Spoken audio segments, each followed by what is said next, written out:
দেখুন, বিষয় হচ্ছে ওনাদের যে কোনটা প্রথম কোনটা শেষ সেটা বোঝা খুব মুশকিল। উনি কি বোঝাতে চাইলেন যে ওনার রাজনৈতিক কেরিয়ারের শেষ আর উনি রাজনীতিতে থাকবেন না, সেটা ওনার ব্যক্তিগত বিষয়। কিন্তু একটা জিনিস পরিষ্কার, ওনার মনের কথা যেটা উনি ব্যক্ত করতে চেয়েছেন, বর্ষিয়ান নেতা হয়তো এটা বুঝতে পেরেছেন যে যেভাবে তৃণমূল তার হিংসার মধ্যে দিয়ে এই পশ্চিমবঙ্গ রাজনীতিটাকে এগিয়ে নিয়ে যাচ্ছে, হয়তো সেটার অবসান হতে চলেছে, সেটা উনি বুঝতে পেরেছেন বর্ষিয়ান নেতা হয়ে, সেটাই হয়তো উনি ব্যক্ত করেছেন। বরানগরের এক অনুষ্ঠানে দাঁড়িয়ে তিনি মানে সৌগত রায় বলছেন যে 2024 সালে লোকসভা ভোটে টিএমসির সাফল্যের নেপথ্যে প্রথম মানে মূল চালিকা শক্তি হচ্ছেন মহিলারা, কারণ মহিলারা নাকি রক্ষাকর্ত্রী এবং এই যে তারা লক্ষ্মীর ভাণ্ডার পেয়েছেন তার জন্য মন খুলে হাত খুলে ভোট দিয়েছেন টিএমসিকে। কি বলবো? দেখুন, আমার এই লক্ষ্মীর ভাণ্ডার কনসেপ্ট বা লক্ষ্মীর ভাণ্ডার নিয়ে যেভাবে একটা বাবল তৈরি করা হচ্ছে, যে এইটাই বোধহয় প্রধান কারণ যেখানে তৃণমূল জিতে গেছে এবং তাদের একটা বড় সংখ্যা সিট পেয়েছে এবং বিজেপি সিট পায়নি, তাহলে আমার একটাই প্রশ্ন থাকবে, এই 12টা সিটে যেভাবে বিজেপি জয়ী হলো, এই 12টা লোকসভায় কি লক্ষ্মীর ভাণ্ডার দেওয়া হতো না? এটা একটা সবচেয়ে বড় প্রশ্নের উনিই তুলে দিলেন। এবার যদি উনি উত্তর দিতে পারেন তাহলে আপনার উত্তর আপনি পেয়ে যাবেন। না, কিন্তু এর সঙ্গে আরেকটা জিনিস তিনি অ্যাড করছেন যে তারাই লক্ষ্মীর ভাণ্ডার পান যারা একটু নিম্ন মধ্যবিত্ত, কারণ এই মানে এই বক্তব্যটা তিনি দিয়েছেন যে যারা আবাসনে থাকেন, যারা একটু উচ্চ মধ্যবিত্ত শ্রেণীর মহিলা, তারা টিএমসি কে ভোট দেননি। তাহলে যদি তাই মনে হয়, রীতিমতো অ্যানালিসিস বলছে আমাদের বিভিন্ন এই রাজনীতির হতে হতে বা ইলেকশন হতে হতে আমরা কিন্তু বিভিন্ন অ্যানালিসিস আমরা করি, সে রেজাল্ট অ্যানালিসিস। সেখানে একটা জিনিস স্পষ্ট, সেটা হচ্ছে শিক্ষিত এবং যারা শহর কেন্দ্রিক যারা ভোটার এবং আবাসনে যারা থাকে, যে কথা আপনি বলছেন, সেইখানে রীতিমতো আমাদের ভোটের বৃদ্ধি হয়েছে, বিজেপি বেশি ভোট পেয়েছে। এবং শুধু তাই নয়, পৌরসভাগুলো আমরা রীতিমতো আগের থেকে ভালো ফল করেছি। এরকম পৌরসভা আছে, আমি আপনাকে নাম নিয়ে বলছি, যেটা হচ্ছে হলদিয়া পৌরসভার মতো পৌরসভা, একটা রীতিমতো খুব ইম্পর্টেন্ট পৌরসভা পশ্চিমবঙ্গে। সেখানে তৃণমূল হেরেছে, 3টে না 4টে ওয়ার্ডে জিতেছে 29টার মধ্যে, বাকি সবকটা বিজেপি জিতেছে। তার মানে একটা জিনিস পরিষ্কার, যে এইখানে যেভাবে একটা গরিব, মধ্যবিত্ত আর ধনীকে ক্লাসিফাই করে ক্যাটাগরাইজ করে উনি বোঝাতে চাইলেন, সেই ফ্যাক্টরটা কাজ করছে না। একটা জিনিস পরিষ্কার, যেভাবে যেখানে সংগঠন হোক বা যেখানে দৌরাত্ম্য বা গুন্ডামি বেশি হয়েছে, সেই হিসেবেই কিন্তু ইলেকশনটা হয়েছে, সেই হিসেবে ফল হয়েছে, আর কিছু না। আর একটা অন্য প্রসঙ্গে আসি, সেটা হচ্ছে যে হলং বনবাংলো যে জ্বলে গেল হঠাৎ করে, বিধ্বংসী আগুনে একেবারে শেষ হয়ে গেল, সেটা নিয়ে কিন্তু সোশ্যাল মিডিয়ায় প্রচুর চর্চা হচ্ছে, প্রচুর মানুষ বলছেন, এবং এটা নাকি জ্যোতি বসুর খুব প্রিয় একটা জায়গা ছিল। এখন উত্তরবঙ্গে মানে একটা পরিস্থিতিটা এরকম যে উত্তরবঙ্গে এখন প্রবল বৃষ্টি হচ্ছে, তার মধ্যেই হঠাৎ করে এই বাংলো জ্বলে উঠলো, মানে বিধ্বংসী আগুনে একেবারে পুড়ে ছাই হয়ে গেল। এবং এটা একটা বেশ ঐতিহ্যবাহী জিনিস ছিল, বাঙালিদের বেশ পছন্দের একটা ডেস্টিনেশন ছিল হলং বন বাংলো, সেটা জ্বলে শেষ হয়ে গেল। এর পেছনে কি কোনো রকম একটা রাজনৈতিক গন্ধ পাওয়া যাচ্ছে বা কোনো ষড়যন্ত্র আছে? কারণ এইখানে এই বনবাংলো যতদিন না জ্বলে গিয়ে পুরোপুরি নষ্ট হয়ে যায়, ততদিন পর্যন্ত এখানে কোনো 7 স্টার হোটেল বা অন্য কিছু তৈরি হতে পারে না। কি বলে? দেখুন, এই জিনিসটা এই মুহূর্তে আমি কোনোভাবে রাজনৈতিক রং লাগাতে চাইছি না, আননেসেসারি, এবং এর মধ্যে রাজনীতি আনাটাও ঠিক নয়। তার কারণ হচ্ছে বাংলা এবং বাঙালি আমরা প্রত্যেকেই, আমরা কিন্তু ভ্রমণ করতে খুব ভালোবাসি, ট্যুর করতে ভালোবাসি, বেড়াতে ভালোবাসি বিভিন্ন জায়গায়। এবং এই বিভিন্ন এই যে ট্যুরিস্ট স্পটগুলো আছে বা ঐতিহ্য বেসিক্যালি যেগুলো আছে আমাদের পশ্চিমবঙ্গে, সেইগুলো এই হেরিটেজ প্লেসেসগুলোকে রেস্টোর করা, সেগুলোকে মেনটেন করা একটা বড় দায়িত্ব থেকে যায় একটা দপ্তরের, স্পেসিফিক দপ্তরের। আমার প্রশ্ন হচ্ছে, যে দপ্তরের কাজ ছিল এইটাকে মেনটেন করা, এর ফায়ার সেফটিগুলোকে মেনটেন করা, তারা কি তাদের কাজ করছিল? এটা সবথেকে বড় প্রশ্ন। আর সেইখানে যদি কারোর গাফিলতি থেকে থাকে, সেই ব্যক্তির এগেনস্টে ইমিডিয়েট কড়া অ্যাকশন নেওয়া উচিত। কারণ যেটা আমরা হারালাম সেটা কিন্তু আমরা আর কোনোভাবে টাকা দিয়েও ফেরত পাবো না। এটা খুব বাংলার এবং বাঙালির কাছে এটা কষ্টের। রাজ্যে বারবার বিজেপি কেন্দ্রীয় টিম পাঠাচ্ছে এবং তারা এসে কথাবার্তা বলছে, মানে যেটাকে আমরা মূলত ফ্যাক্ট ফাইন্ডিং টিম বলে জানি। তারা যখন সন্দেশখালীর ঘটনা ঘটেছে তখনও তারা এসছে, এই যে এখন পোস্টপোল ভায়োলেন্স হচ্ছে এখনও এই ফ্যাক্ট ফাইন্ডিং কমিটি এসছে। প্রশ্নটা হচ্ছে যে ফ্যাক্ট ফাইন্ডিং কমিটি আসছেন, তারা কথা বলছেন, তারা রিপোর্ট জমা দিচ্ছেন, কিন্তু আলটিমেটলি তাদের লাভটা কি হচ্ছে? দেখুন, এই ফ্যাক্ট ফাইন্ডিং টিম যখন কেন্দ্র পাঠায়, এই ফ্যাক্ট ফাইন্ডিং টিম পাঠানোর প্রধান কারণ যেটা হচ্ছে সেটা হচ্ছে এইখান থেকে প্রাইমারি একটা রিপোর্ট যায়। সেই রিপোর্ট যাওয়ার পরে তারা এই বিষয়টার গভীরতা বোঝে এবং তারা চায়, কেন্দ্র চায় যে এর ইচ অ্যান্ড এভরি ডিটেলস, একদম মাইনিউট ডিটেলসগুলোকে আরও গুরুত্ব দিয়ে দেখে সরজমিনে গিয়ে সেখানে ভিজিট করে তার ডিটেলসগুলো তুলে এনে সেগুলো আসুক। এবং আসলে কি হয়, এর গভীরতাটা বোঝা যায়। দেখুন, মিডিয়াতে বেশ কিছু এরকম খবর আমরা দেখি, আপনারাও দেখান, সেটা নিউট্রালি, যে দুটো ঘর জ্বলেছে, 10 জনের বাড়ি ভাঙচুর হয়েছে, কিন্তু আদপে দেখা গেলে এরকম প্রচুর বিষয় আছে যেগুলো আপনাকে বলে বোঝাতে পারবো না। একটা উদাহরণ দিচ্ছি, 2 তলা বাড়ি বুলডোজার দিয়ে গুঁড়িয়ে দিল। আপনাকে যদি বলি এরকম ঘটনা ঘটেছে, প্রথমেই বলবেন এটা বিশ্বাসযোগ্য নয়। কিন্তু যখন এরকম ফ্যাক্ট ফাইন্ডিং টিম এলো, তারা দেখলো, তারা ছবি দেখালাম তাদেরকে যে এই জায়গায় এরকম একটা 2 তলা বাড়ি দাঁড়িয়েছিল, সেই জায়গায় ধুলো, রীতিমতো ট্র্যাশ। তাহলে এইটা পশ্চিমবঙ্গে পসিবল। ওনারা এসে দেখে হতবাক যে আমরা শুনেছিলাম কিন্তু এটা বিশ্বাসযোগ্য হচ্ছিল না যে এরকম ঘটনা ঘটতে পারে। তখন ওই জিনিসটার রিপোর্ট গেছে। এরকম প্রচুর মর্মান্তিক ঘটনা যেগুলো আমি মুখে বলতে পারবো না, ভাষায় বোঝাতে পারবো না, সেই জিনিসগুলোকে ব্যক্ত করাও কঠিন শব্দের মাধ্যমে। কিন্তু সেইগুলো যখন গেছে, তারপরে সেই কর্মীদের পাশে দাঁড়ানো, এটা একটা প্রধান কাজ।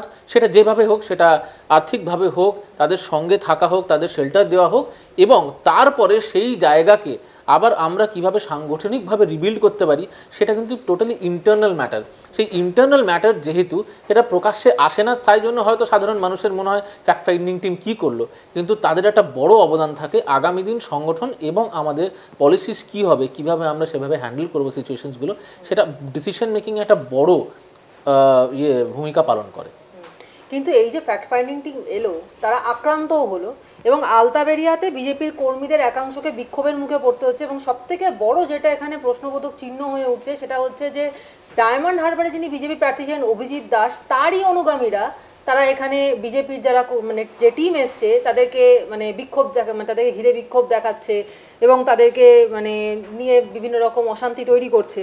এবং এই কারণে অভিজিৎ দাসের মানে অনুগামী যেহেতু, এবং সুতরাং সেক্ষেত্রে অভিজিৎ দাসের একটা দায় থেকেই যায়, তার জন্য বিজেপি কিন্তু তাকে শাস্তি দিল, তাকে বরখাস্ত করলো। মানে এইসব কি হচ্ছে বিজেপির অন্দরে? আমি একটা জিনিস খুব পরিষ্কারভাবে বলতে চাই, সেটা হচ্ছে যে পার্টি কোনো রকম ইনডিসিপ্লিন টলারেট করবে না, সে যেই হোক। আজকে সেই ব্যক্তি কত বড় নেতা, সেই ব্যক্তি কোন জায়গায় দাঁড়িয়েছিলেন, কার বিরুদ্ধে প্রার্থী হয়েছিলেন, সেইগুলো টোটালি ইমমেটেরিয়াল।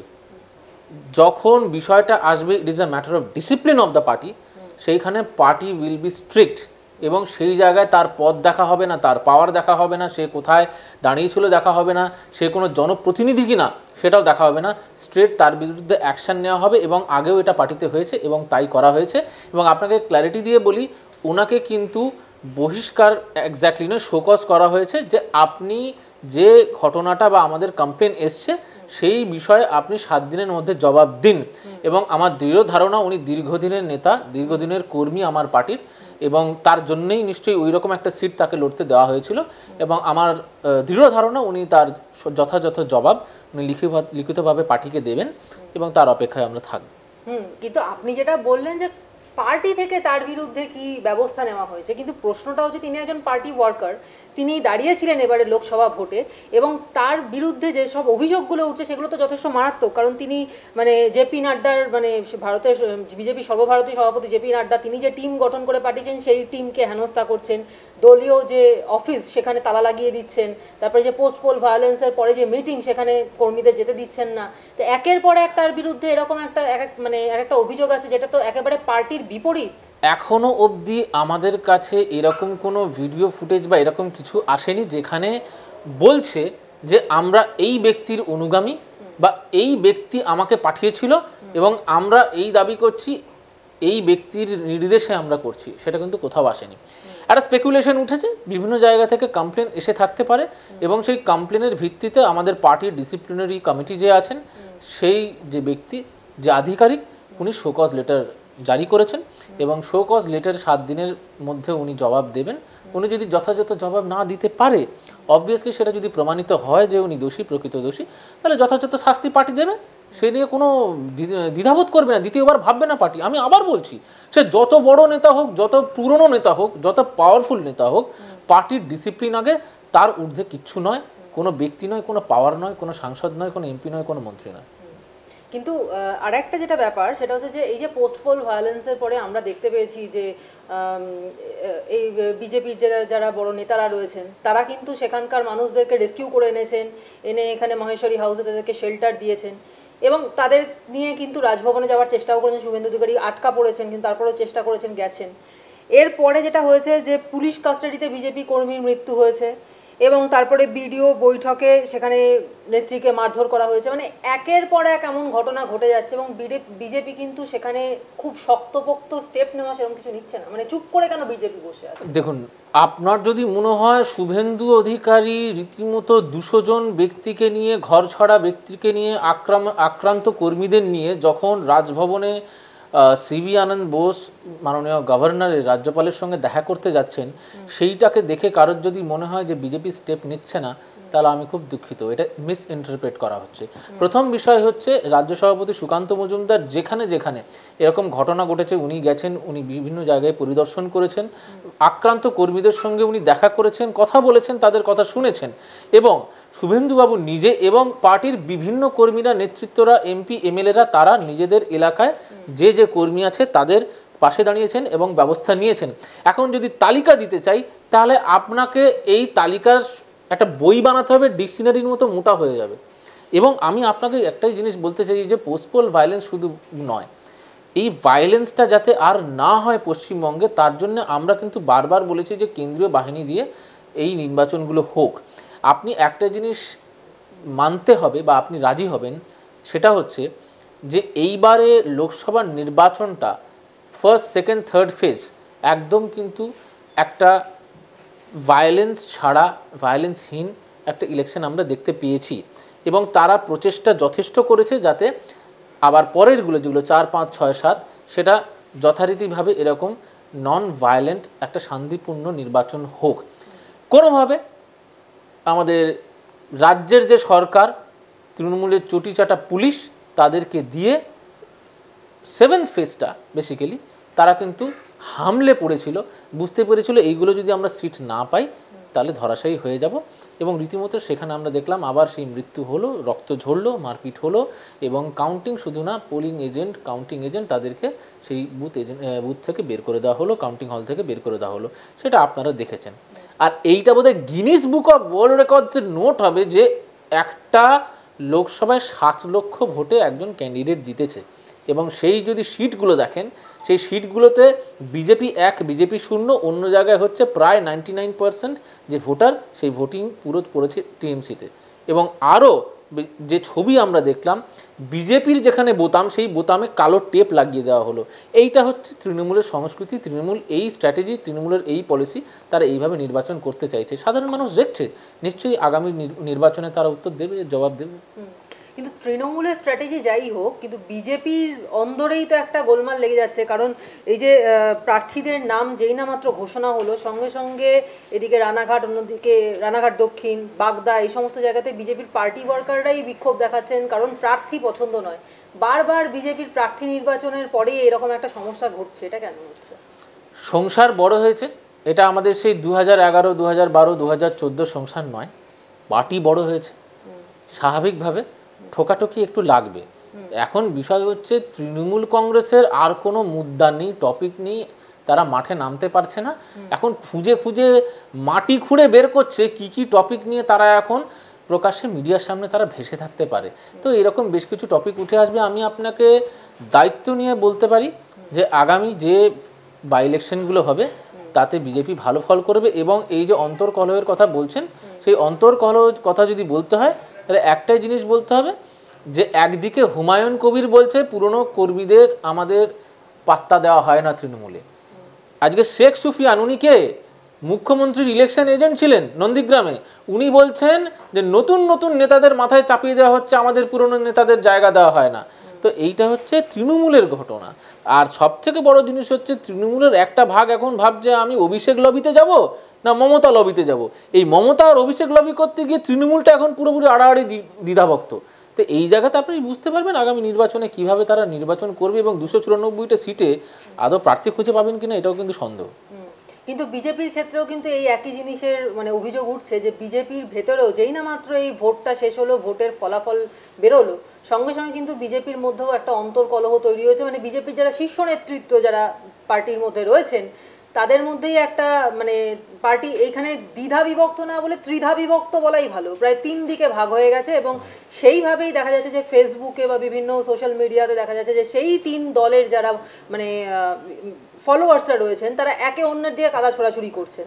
এখন পরিস্থিতিটা এমন হচ্ছে, মানে সেটা রাজনৈতিক বিশ্লেষক যারা তারা বলছেন যে এখন পরিস্থিতিটা এরকম হয়েছে যে এর আগের বারে 2019 সালের ভোটে 18টা সিট যে বিজেপি পেয়েছিল সেটা প্রায় ধারণার বাইরে ছিল, কিন্তু পেয়ে গেছিল।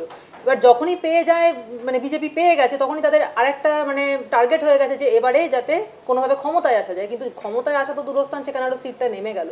এখন পরিস্থিতিটা এরকম হয়েছে যে ক্ষমতায় আসা বা তৃণমূলকে বিট করার চাইতে নিজেদের পার্টির ভেতরকার কোন্দলটা কিভাবে কমানো যাবে বা সামলানো যাবে সেটাই বিজেপির কাছে মূল মানে মাথা ব্যথার কারণ হয়ে উঠেছে। আপনার প্রশ্নের মধ্যে ফর্মুলা আছে, আপনার প্রশ্নের মধ্যে যে ফর্মুলার উক্তি আপনি করেছেন সেই ফর্মুলা থেকে আমি আপনাকে বোঝাতে চাই। সেটা হচ্ছে যে আপনি বললেন যে 18টা সিট ছিল, আমরা স্বাভাবিক 18টা সিটের আগে কত ছিল সেটাও একবার দেখতে হবে। তাহলে আমরা যদি 2-3টে সিট থেকে 18টা সিটে আসতে পারি, আবার আপনি বলছেন 18টা সিট থেকে কমে গেছে সেটাও একটা বিষয়, তাহলে এটাও আপনাকে দেখতে হবে আমরা 2016তে কোথায় দাঁড়িয়েছিলাম, 2021-এ কোথায় দাঁড়িয়েছি, এবং এই সিটের যে বৃদ্ধি স্বাভাবিকভাবে 2026-এ এই 77 থেকে কততে আমরা যাব সেটাও আপনি তাহলে প্রোগ্রেসিভ ক্যালকুলেশন করে দেখুন যে স্বাভাবিকভাবে এটা আমরা কিন্তু ম্যাজিক ফিগার পেরিয়ে যাব। এবং সেই কারণেই দৈনন্দিন অভিষেক বন্দ্যোপাধ্যায় এবং মমতা বন্দ্যোপাধ্যায় তাদের চটিচাটা পুলিশকে দিয়ে একটাই কাজ করছে, কিভাবে বিজেপি কর্মীদের আঘাত করা যায়, ফলস মামলা দেওয়া যায়, জেলের কারাগারে পুরে রাখা যায়।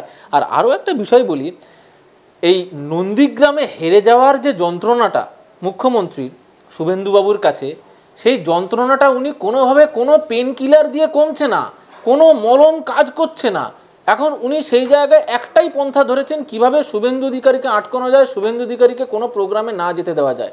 শুভেন্দু অধিকারীর কোনো প্রোগ্রাম করতে হলে তাকে কোর্টে যেতে হয় পারমিশন নিতে, শুভেন্দু অধিকারীর কোনো যদি প্রোগ্রাম করতে হয় ধর্নায় বসতে হয় তাকে আবার কোর্ট থেকে পারমিশন বের করতে হচ্ছে। রিসেন্টলি যেটা আমরা দেখলাম 144 ধারার নাম করে, মানে বেসিক্যালি 144 ধারা আছে আমরা জানি যেখানে, সেইখানে কিন্তু অভিষেক বন্দ্যোপাধ্যায় যখন প্রোগ্রাম করতে পারে সেখানে শুভেন্দু অধিকারী প্রোগ্রাম করতে পারছে না। এই যে দ্বিচারিতা পুলিশের, পশ্চিমবঙ্গ পুলিশের, এর থেকে একটা জিনিস স্পষ্ট যে কারা কেন কিভাবে এই পুলিশকে চালনা করছে এটা সাধারণ মানুষ দেখতে পাচ্ছে। কিন্তু বিজেপির এই যে ব্যর্থতা তা নিয়ে কিন্তু সংঘের মুখপাত্র স্বস্তিকা সেখানেও কিন্তু একটা আর্টিকেল প্রকাশ করা হয়েছে এবং সেখানে বুথ স্তরে বিজেপির সংগঠনের যে বেহাল দশা তা নিয়েও কিন্তু লেখালেখি হয়েছে। দেখুন, সংঘের পত্রিকার বিষয়ে আমি কোনো মন্তব্য করব না, এটা আমাদের একটি অন্য মানে আমরা যার শাখা সংগঠন এবং তারা তাদের মুখপাত্র বা মুখপত্রতে কি লিখেছেন এই নিয়ে আমি কোনো মন্তব্য করতে পারবো না। মমতার সঙ্গে অনন্ত মহারাজের সাক্ষাৎকার ঘিরে একটা জল্পনা তৈরি হচ্ছে এবং যদিও উনি বলছেন যে সৌজন্য সাক্ষাৎ, কিন্তু এতে কিন্তু রাজনৈতিক ষড়যন্ত্রের গন্ধ কি পাওয়া যাচ্ছে? এর মধ্যে রাজনৈতিক ষড়যন্ত্র, মুখ্যমন্ত্রী যা গেছেন একজন পাবলিক রিপ্রেজেন্টেটিভ, উনি রাজ্যসভার সাংসদ। আমি তো চাই মুখ্যমন্ত্রী এবারে বিজেপির সমস্ত রাজনৈতিক যারা প্রতিনিধি আছে, সাংসদ, এমএলএ, তাদের সঙ্গে একবার করে দেখা করুন, তাদের ঘরে গিয়েও একবার গ্রিন টি খেয়ে আসুন। এটা তো আমি চাইবো, এটা আমি দেখতে চাই। 2026-এর নির্বাচনে তাহলে বিজেপি কিভাবে ঘুরে দাঁড়াবে, মানে সেক্ষেত্রে কি স্ট্র্যাটেজি হতে পারে বিজেপির? দেখুন, স্ট্র্যাটেজি তো আছেই, কিন্তু সেই স্ট্র্যাটেজি যদি আমি এখন বলে দিই তাহলে সেটা পার্টি বিরোধী কাজ হবে এবং সেটা আবার অভিজিৎ দাসের মতো আপনিও এবার প্রশ্ন করবেন আরেকজনকে যে আপনার নামে কেন শোকজ হলো। তো সেই জিনিস আমি করব না, কিন্তু এটুকু আশ্বস্ত করতে পারি, যেদিন থেকে নির্বাচনের ফল ঘোষণা হয়ে গেছে তার পরদিন থেকে পার্টি আমাদের এই রাজ্য দপ্তরেই একের পর এক বৈঠক করা শুরু করে দিয়েছে এবং সেটা পুরোপুরি কিন্তু 2026-এর নির্বাচনের প্রস্তুতির বৈঠক। এবং যারা ক্যান্ডিডেট ছিল, বিভিন্ন স্তরের রাজ্য নেতা, জেলার নেতৃত্ব, তাদেরকে ডেকে আমরা সেই প্রস্তুতি তৈরি করতে শুরু করেছি। বিশেষ করে কি হয় এই বর্ষাকালটায়, যেহেতু আমরা বাইরে আউটডোর কিছু ক্যাম্পেনের কাজ, আউটডোর কাজ হয় না, সেই সময়টা আমরা বেসিক্যালি আমাদের সাংগঠনিক কাজটাই বেশি করি, ইনডোর কাজটা। এবং তার পুরো পরিকল্পনা এবং রুট ম্যাপ তৈরি হয়ে গেছে। এবং তারপরেই এই জাস্ট যখনই বর্ষাটা চলে যাবে, যখন আবার শীতটা আস্তে আস্তে সঙ্গে সঙ্গে আমাদের আবার দেখবেন মাঠে নেমে পুরোপুরি বিজেপি তার অ্যাকচুয়াল ফর্মে চলে আসবে। একটা শেষ প্রশ্ন করব, সেটা হচ্ছে যে রেশন দুর্নীতি মামলায় এতদিন পর্যন্ত আমরা আমাদের খাদ্যমন্ত্রী জ্যোতিপ্রিয় মল্লিকের নামটাই জানতে পেরেছি এবং তার সঙ্গে অ্যাসোসিয়েটস হিসেবে কিছু নাম পেয়েছি, কিন্তু একজন খুব জনপ্রিয় অভিনেত্রীর নামও উঠে এসেছে, তিনি ঋতুপর্ণা সেনগুপ্ত। তাকে ইডি সমন পাঠিয়েছিল, তলব করেছিল, কিন্তু তিনি প্রথমে সাড়া দেননি, কিন্তু আজকে গেছেন। এখন পরিস্থিতিটা এরকম হয়েছে যে তাকে যেতে হয়তো বাধ্য হতে হয়েছে, যে তিনি যেতে বাধ্য হলেন, কারণ আর এড়াতে পারলেন না কোনোভাবে। তো এখন প্রশ্ন হলো যে এরকম কি আরও অনেকের জড়িত থাকার কোনো সম্ভাবনা থাকতে পারে বলে মনে হয় আপনার? আপনার প্রশ্নের প্রথম শব্দটা ছিল জনপ্রিয়। এই জনপ্রিয়তা তৃণমূলের মধ্যে এমন এমন ব্যক্তি পেয়েছে, সেটা কাকে কাল অবধি কাউকে হয়তো চেনা যেত না, চিনত না। ঠিক ইডি সিবিআই যখন কলার ধরে তুলে নিয়ে এসছে, ঘাট ধরে যখন নিয়ে যাচ্ছে কারাগারে, তখন আমরা বুঝলাম আরে বাবা, এ তো এত জনপ্রিয় আমরা জানতামই না। এবং আমি আপনাকে একদম বলতে চাই, এরকম বিভিন্ন জনপ্রিয় ব্যক্তি যারা এর সঙ্গে যুক্ত ছিল, তারা যেরকম এখন ইডির সমন পাচ্ছে, এরকম অনেক ব্যক্তি দেখবেন আরও সমন পাবে, সমন পেতে চলেছে, তারা আবার আরও জনপ্রিয়তা পাবে আপনাদের মাধ্যমে, সেটা একদম শিওর।